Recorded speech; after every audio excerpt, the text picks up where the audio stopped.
So eto na nga po mga kaibigan, Alden Richards pinagtanggol si Catherine Bernardo sa sinasabi ni Robin Padilla na iiyak-iyak daw si Catherine pagkatapos hiwalayan si DJ Daniel Padilla. Bago natin yan ipagpatuloy, huwag kakalimutan mag-like and subscribe.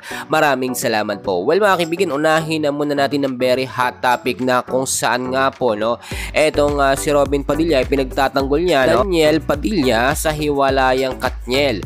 Na kung saan mga kaibigan, matagal na ho talaga, pero marami kasi nagsasabi na si Catherine Bernardo ay sinasaktan nga daw po ni Daniel Padilla.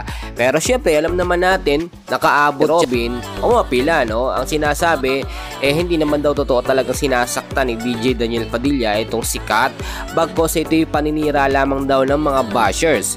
Well, alam naman natin mga kaibigan, sa loob ng 11 years maraming nangyayari at isang reason dyan kaya nga hiniwalay ni Kat etong si Daniel dahil sa babaero, maraming ibang mga babae at hindi na-appreciate yung pagmamahal ni Catherine Bernardo.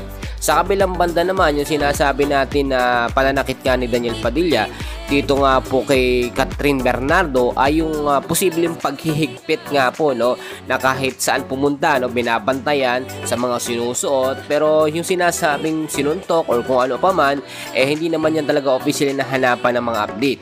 Eto nga po mga kaibigan natin nakuhang update na kung saan si Alden Richards ay talagang to the rescue at pinagtanggol po etong si Catherine Bernardo na dapat nga daw po ay hindi na pinag-uusapan pa ang mga nakaraan dito kay Daniel Padilla. Syempre masakit din yan sa part nga po ni Alden Richards na siya ngayon ang kasalukuyan nga po nitong si Catherine Bernardo.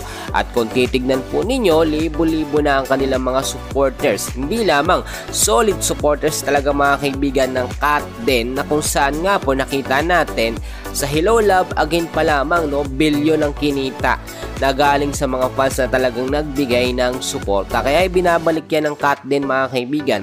Ang daming mga updates na kung saan ay magkasama si Catherine Bernardo at si Alden Richards sa mga event at nakita nyo, hindi lamang sila sa camera o sa harap ng camera sweet.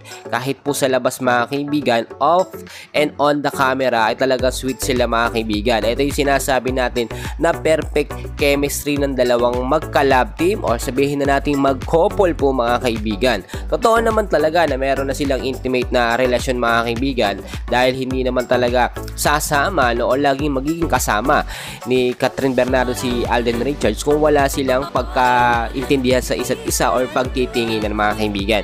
So yung sinasabi ni Robin Padilla mga kaibigan syempre pinoprotektahan niya lang din yung kanyang anak na si DJ Daniel Padilla. So far yan muna ang update natin. Meron pa tayong kaganapan mamaya kaya wag na wag yung kakalimutan mag-like and subscribe. Maraming salamat po.